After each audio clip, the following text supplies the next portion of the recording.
I have honestly no idea how to start this video, but hey.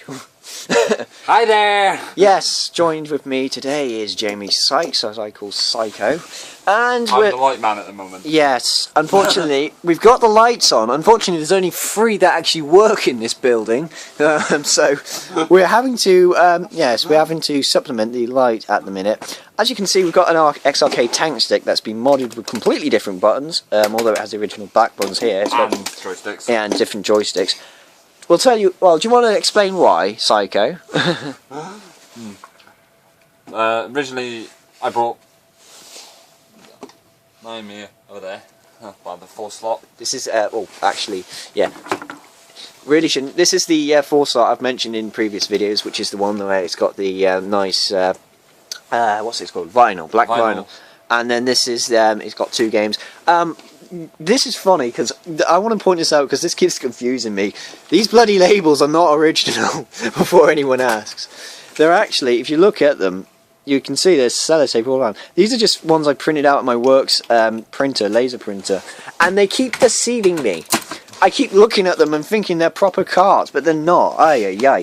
Anyway, this is a thing we've been working on for, well, more than a week now, isn't it? It's nearly 2 weeks now, yeah. So as you were saying, you got the 6 4-slot even. You wish you had the 6-slot still. I got the 4-slot, and then I needed something to play it on. James and I were going to make... It was like an Arduino based control pad. I said it in the previous videos whereby I was using Sega Genesis pad or Sega Mega Drive pad to play the Neo Geo.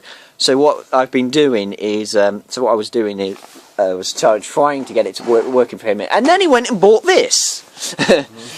This was a sort of spares and repairs XRK. They had the original boards, but they didn't really work. Had the buttons, but no loom at all, no wires at all, was it? Oh, and the joysticks were there, but no micro switches. So. No, and they're kind of custom in a way.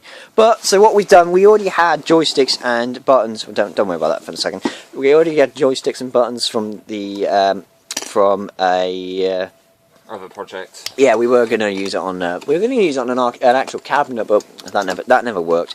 Anyway, so what we were doing, we just changed. It's a handful. Stop it. We put some buttons in here to replace the things, and we've left Listen to the difference. Yeah, that's old. These are a lot more responsive, and you can feel them, which is quite nice. And these are a heck of a lot better, and you know the nice Japanese ball style.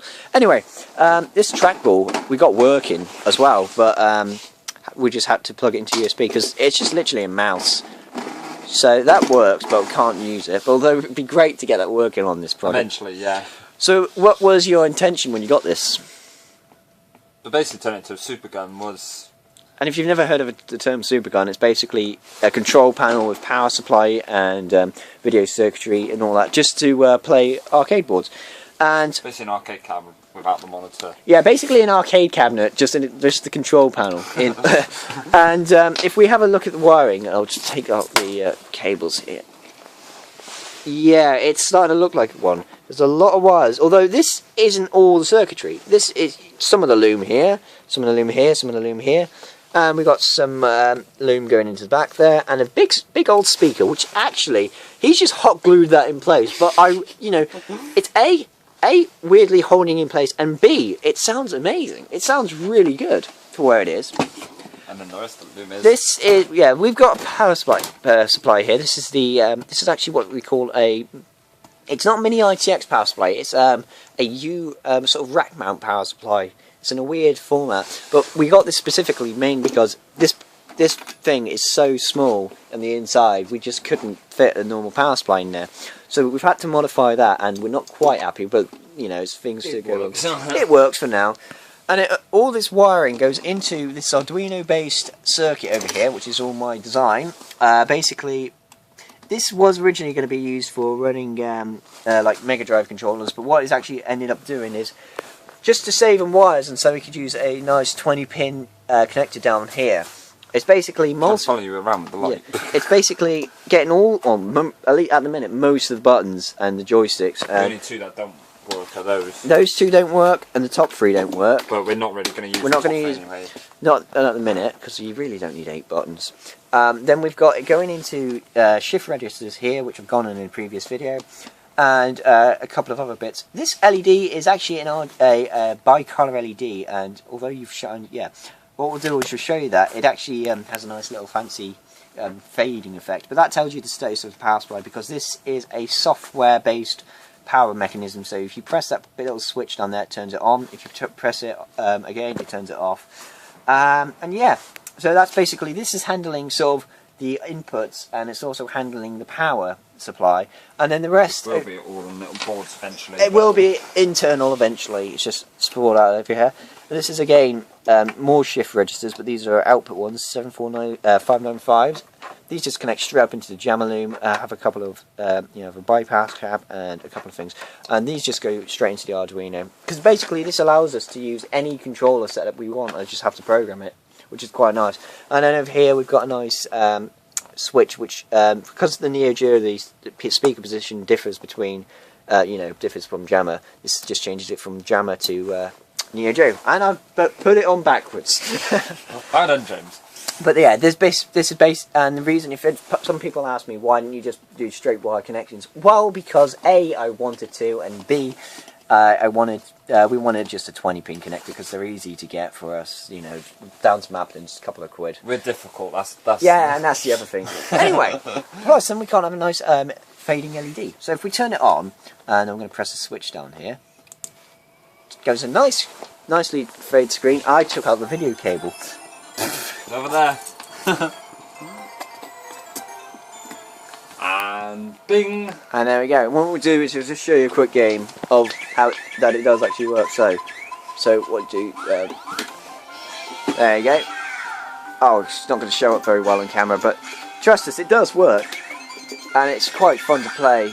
I'm trying to look at the screen so I can play the game, but trying to also look at the phone so I can actually tell you, see if you'll be able to see, but you probably won't be able to see because of the said lighting conditions. I'm doing terribly. I don't know about you, Jamie, but I can't aim. But it works all brilliantly, and it means the Arduino also allows us to use any controller, like we said, and it allows us to also have infinite amount of buttons, and also we can do stuff like cabinet link. Yep. It also allows us to do like stuff like cabinet link. So if we had an actual cabinet, we could use this to play on the with an actual cabinet. So it's, you know, ideas of what to do. But as you can see, it's all working quite nicely. And that light is really not helping at all. It just doesn't do anything. So yeah, just a little video about what the actual we're up to. It does work. There are things to go wrong, you know, aren't working, but we'll see what we can do. Anyway, hope you've enjoyed the video, and hopefully you enjoyed the idea. It's not easy, I'm stretching. There will be more on this in future, but just for now, this is all we've got. Bye. Thanks.